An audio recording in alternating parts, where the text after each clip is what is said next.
அச்சம் என்பது மடமையடா, அஞ்சாமை திராவிடர் உடமையடா, அஞ்சாமை திராவிடர் உடமையடா.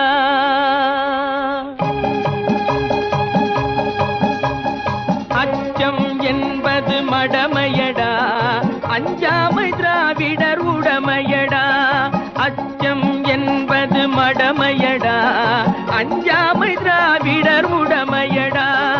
ஆறிலும் சாவு நூறிலும் சாவு, தாயகம் காப்பது கடமையடா, தாயகம் காப்பது கடமையடா. அச்சம் என்பது மடமையடா, அஞ்சாமை திராவிடர் உடமையடா.